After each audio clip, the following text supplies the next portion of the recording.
Assalamualaikum warahmatullahi wabarakatuh. Bertemu lagi dengan saya Yolanda, mahasiswa dari Universitas Negeri Medan, khususnya dari Fakultas Matematika dan Ilmu Pengetahuan Alam, Program Studi Pendidikan Fisika jurusan Fisika Stanbook 2021. Di sini saya akan menjelaskan mengenai fase perkembangan anak-anak dan remaja. Yang pertama yaitu fase perkembangan anak-anak ini mencakup 5 fase, yang dimana yang pertama yaitu fase tengkurap. Fase pertama perkembangan anak yang dapat orang tua perhatikan adalah masa di mana anak mulai tengkurap. Mungkin terlihat sepele, tapi nyatanya proses ini merupakan salah satu awal perkembangan yang penting pada bayi. Yang kedua, yaitu adalah fase duduk. Setelah ia berhasil membalikkan badan sendiri, si kecil akan siap untuk melakukan fase berikutnya dalam perkembangan anak, yakni duduk. Yang ketiga fase merangkak. Setelah si kecil berhasil melewati fase duduk, dia akan semakin paham bagaimana cara menjaga keseimbangan tubuhnya. Dengan keseimbangan yang baik, ia akan mulai belajar merangkak. Yang keempat, yaitu ada fase berjalan. Si kecil sudah mendekati usia 1 tahun, tandanya ia akan memasuki fase berikutnya dalam perkembangan anak, yaitu berjalan. Masing-masing anak memiliki fase pada waktu yang berbeda. Ada yang 11 bulan sudah bisa berjalan, tetapi ada juga yang hampir berusia 2 tahun baru bisa berjalan. Yang kelima, yang terakhir yaitu ada fase melompat. Setelah anak sudah lancar berjalan, maka selanjutnya ia akan sering belajar untuk melompat. Orang tua bisa melatih anak untuk melompat di kasur yang sebaiknya diletakkan di lantai agar si kecil tidak terjatuh dari tempat yang terlalu tinggi. Untuk memahami lebih jelas dari fase perkembangan anak, saya akan mencantumkan video berikut.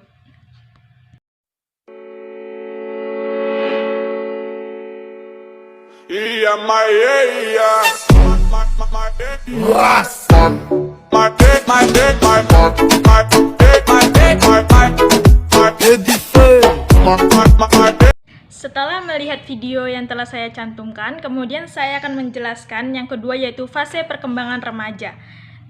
Dalam fase perkembangan remaja ini memiliki 3 tahap. Yang pertama yaitu masa remaja awal, di mana ini usia 10-13 tahun.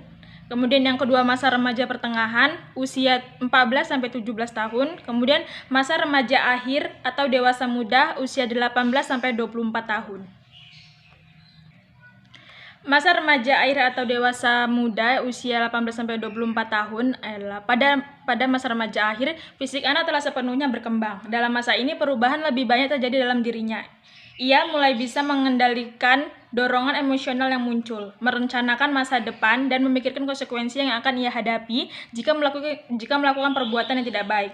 Ia juga mulai memahami apa yang diinginkannya dan bisa mengatur diri sendiri tanpa mengikuti kehendak orang lain. Kestabilan emosi dan kemandirian ini umumnya didapatkan oleh anak pada masa remaja akhir.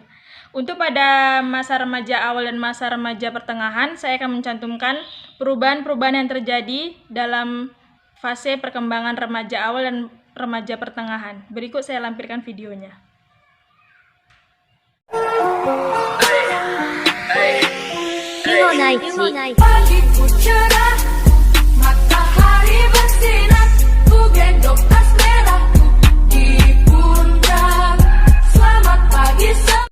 Baiklah, selanjutnya saya akan menjelaskan mengenai konsep dasar pendidikan. Apa sih itu konsep dasar pendidikan?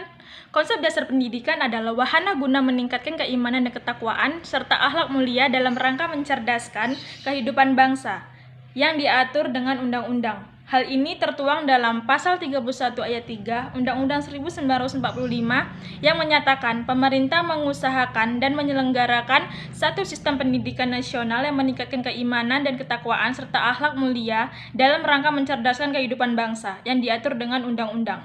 Karena sifatnya yang kompleks dalam istilah pendidikan, ada beberapa batasan pendidikan yang berbeda berdasarkan fungsinya. Batasan tersebut antara lain yaitu yang pertama, pendidikan sebagai transformasi budaya. Yang kedua, pendidikan sebagai proses pembentukan pribadi. Yang ketiga, pendidikan sebagai proses penyiapan warga negara.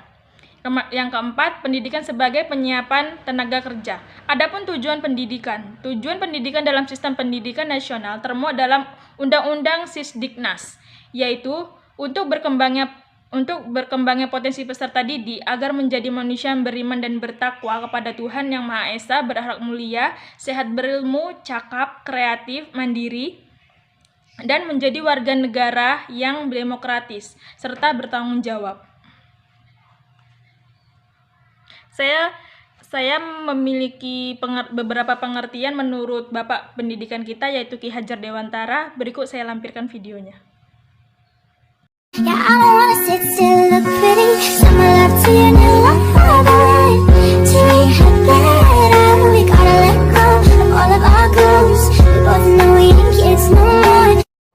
Oke, selanjutnya di sini saya akan menjelaskan yang ketiga, yaitu saya akan menjelaskan mengenai hubungan antara perkembangan dengan konsep pendidikan. Hubungan pendidikan dengan perkembangan anak usia dini sangat berpengaruh. Ada beberapa prinsip pendidikan yang berhubungan dengan perkembangan anak usia dini. Berorientasi pada kebutuhan anak. Kegiatan belajar harus selalu ditunjukkan pada pemenuhan kebutuhan berkembangnya anak secara individu. Karena merupakan individu yang unik, maka masing-masing anak memiliki kebutuhan rangsangan yang berbeda. Kegiatan belajar dilakukan melalui bermain. Bermain merupakan pendekatan dalam mengolah kegiatan belajar anak dengan menerapkan metode strategi sarana dan media belajar yang merangsang anak untuk melakukan eksplorasi, menemukan dan menggunakan benda-benda ada di sekitarnya. Kita bisa ambil contoh yaitu di sekolah. Dia akan mulai bermain dengan teman sekelasnya atau orang-orang di sekitar sekolahnya yang akan menambah kreativitas dan menambah keaktifan si anak. Karena pengembangan otaknya sangat peka terhadap rangsangan pendidikan formal maupun non-formal, usia tersebut merupakan masa emas. Pendidikan sangat berhubungan dengan perkembangan anak. Jadi hubungan tersebut sangatlah erat kaitannya. Tanpa ada pendidikan sejak dini, anak akan lambat dalam berpikir dalam segala hal. Berikut saya lampirkan videonya.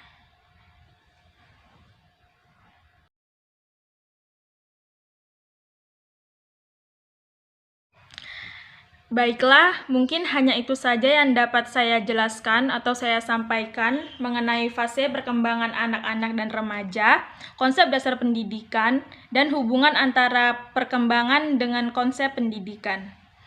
Lebih dan kurang saya mohon maaf, semoga bermanfaat bagi kita semua. Saya Yolanda, wassalamualaikum warahmatullahi wabarakatuh. See you.